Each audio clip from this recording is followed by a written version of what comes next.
ইতিমধ্যেই অফিসিয়ালি ঘোষণা করে দেওয়া হয়েছে আইপিএল 2025 এর জন্য রিটেনশনের সমস্ত নতুন নিয়মগুলি। আইপিএল এর এই নতুন সিজনে প্রতিটি দল চাইলেই মোট 6 জন প্লেয়ারকে আবারও পুনরায় তাদের দলে তারা রিটেন করে রাখতে পারবে, যার মধ্যে অবশ্যই একজন ভারতীয় আনক্যাপ প্লেয়ারকে রিটেন করতে হবে। তবে বন্ধুরা, রিটেনশনের এই নিয়মে 6 জন রিটেনশনের মধ্যে কোনো ভারতীয় বা ওভারসিজ রুল রাখা হয়নি, অর্থাৎ টিমগুলি চাইলেই যেমন খুশি ভারতীয় বা বিদেশি রিটেনশন নিয়ে আবারও তারা রিটেন করতে পারে তাদের দলের প্লেয়ারদের। এছাড়া বন্ধুরা, প্লেয়ারদের রিটেনশনের এই নতুন নিয়মে দলগুলি চাইলে শুধুমাত্র প্লেয়ারদের রিটেন না করেও তারা আরটিএম কার্ড ব্যবহার করেও সেই সমস্ত প্লেয়ারদের আবারও পুনরায় তাদের দলে তারা রাখতে পারে। আইপিএল 2025 এর জন্য যে 6টি নতুন রিটেনশন নিয়ম আনা হয়েছে সমস্ত কিছু ডিটেলসে আমি এই ভিডিওতে জানিয়েছি। চাইলে বন্ধুরা তোমরা সেই ভিডিওটি দেখে নিতে পারো। ভিডিওটির লিংক এই ভিডিওর নিচে ডেসক্রিপশনে দেওয়া থাকবে। আইপিএল এর এই নতুন রিটেনশন পলিসি ঘোষণা হওয়ার 1 মাসের মধ্যেই অর্থাৎ অক্টোবরের শেষেই প্রতিটি দলকে জানাতে হবে তাদের সমস্ত রিটেনশন করা প্লেয়ারগুলিকে। তাই বন্ধুরা, কথা না বাড়িয়ে চলো দেখে নেওয়া যাক আইপিএল 2025 এর রিটেনশন সিরিজের প্রথম ভিডিও চেন্নাই সুপার কিংসকে নিয়ে। চেন্নাই সুপার কিংস তারা কোন কোন প্লেয়ারদের নতুন সিজনের জন্য তারা পুনরায় রিটেন করতে চলেছে, কোন প্লেয়ারদের তারা সম্ভবত আরটিএম কার্ড ব্যবহার করে তাদের দলে পুনরায় নিয়ে আসতে পারে, সমস্ত কিছুই বন্ধুরা তোমাদের এই ভিডিওর মাধ্যমে জানাতে চলেছি। তাই বন্ধুরা, অবশ্যই ভিডিওটিকে স্কিপ না করে শেষ পর্যন্ত দেখতে থাকো। আইপিএল এর অকশন, রিটেনশন সহ সমস্ত রকমের খবরাখবর বাংলা সবার আগে এই চ্যানেলে পাওয়ার জন্য অবশ্যই চ্যানেলটিকে এখনই সাবস্ক্রাইব করে পাশের অল নোটিফিকেশনটিকে অন করে রাখো। বন্ধুরা, আইপিএল এর নতুন সিজনে 6 জন রিটেনশন প্লেয়ারের রুল আনা হলেও সিএসকে অর্থাৎ চেন্নাই সুপার কিংস এর ম্যানেজমেন্ট যে সমস্ত প্লেয়ারদের নতুন সিজনে রিটেন করতে পারে তারা হলো সিএসকে এর প্রথম রিটেনশন হতে পারে রবীন্দ্র জাদেজা। তার কারণ হলো বন্ধুরা, আইপিএল 2025 এর রিটেনশন পলিসির স্যালারি স্ল্যাবের মধ্যে প্রথম রিটেনশনের প্রাইস রাখা হয়েছে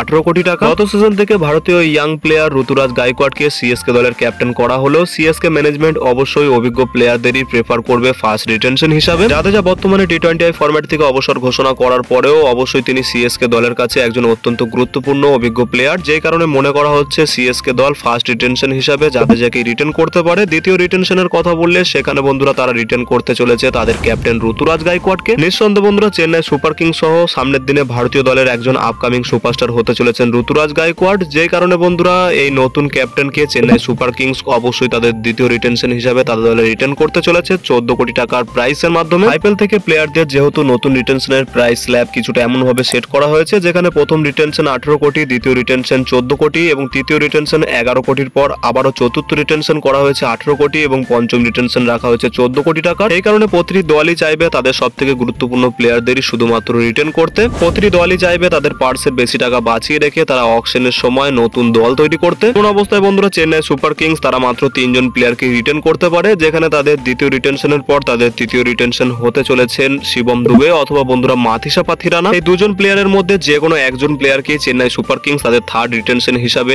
11 কোটি টাকা দিতে চলেছে। অপরদিকে আনক্যাপ প্লেয়ারের রিটেনশনের প্রাইস নির্ধারিত করা হয়েছে 4 কোটি টাকার, যেখানে এই আনক্যাপ প্লেয়ারের নিয়মে করা হয়েছে বড় পরিবর্তন। জানানো হয়েছে কোনো ভারতীয় প্লেয়ার যদি 5 বছর বা তার বেশি সময় ধরে ভারতীয় দলে যে কোনো ফরম্যাটে ইন্টারন্যাশনাল ম্যাচ না খেলে থাকে সেক্ষেত্রে সেই প্লেয়ারটিকে আইপিএল এ এই সিজন থেকে একজন আনক্যাপ প্লেয়ার হিসেবে গণ্য করা হবে। এমন অবস্থায় বন্ধুরা, চেন্নাই সুপার কিংস এবং মহেন্দ্র সিং ধোনির ফ্যানরা অত্যন্ত উল্লাসিত। সবাই মনে করছেন এই রুলটি আনা হয়েছে শুধুমাত্র মহেন্দ্র সিং ধোনির জন্যই। এখন বন্ধুরা, মহেন্দ্র সিং ধোনি যদি আইপিএল এর আরো একটি সিজন খেলতে চান এবং বন্ধুরা তিনি যদি চেন্নাই সুপার কিংস এর সাথে নতুন সিজনে কমসে কম টাকায় যুক্ত থাকতে চান সেক্ষেত্রে অবশ্যই এই নিয়মটি সিএসকে দলের কাছে অত্যন্ত লাভজনক হতে চলেছে। এই নিয়মের মাধ্যমে তারা মহেন্দ্র সিং ধোনিকে আবারও তাদের দলে তারা রিটেন করতে পারবে একজন আনক্যাপ প্লেয়ার হিসাবে মাত্র 4 কোটি টাকার বিনিময়ে। একজন আনক্যাপ প্লেয়ার সহ এই 4 জন প্লেয়ারকে যদি সিএসকে দল শুধুমাত্র রিটেন করে সেক্ষেত্রে তাদের পার্স থেকে মাত্র 47 কোটি টাকায় কাটা হবে। তারা 73 কোটি টাকার একটা মোটা অঙ্কের পার্স নিয়ে যেতে পারবে আইপিএল এর নতুন সিজনের দল তৈরি করার জন্য। 4টি রিটেনশন করার ফলে সিএসকে দলের কাছে নিলামের সময় আরো 2টি আরটিএম কার্ড থেকে যাবে, যেখানে তারা শিবম দুবে অথবা পাথিরানা যাকে তারা রিলিজ করুক না কেন সেই প্লেয়ারটির উপর তারা আরটিএম কার্ড ইউজ করতে পারবে। এছাড়া বন্ধুরা, মুস্তাফিজুর রহমান এবং ডেভন কনভয়ের মতো আরো 2টি ভালো ওভারসিজ অপশনও থাকতে চলেছে আরটিএম কার্ড ব্যবহার করার জন্য সিএসকে এর কাছে। তো বন্ধুরা, তোমাদের মতে নতুন সিজনের জন্য সিএসকে দল কোন কোন প্লেয়ারদের রিটেন করতে পারে এবং কোন প্লেয়ারদের উপর তারা আরটিএম কার্ড ব্যবহার করতে পারে তোমাদের মতামত ভিডিওর নিচে কমেন্ট সেকশনে অবশ্যই জানাও। আর বন্ধুরা, ভিডিওটি ভালো লাগলে ভিডিওটিকে অবশ্যই একটি লাইক করে পারলে বন্ধুদের মধ্যে শেয়ার করে দিও। দেখা হচ্ছে এমন কোনো অন্য ভিডিওতে। Till then, bye by.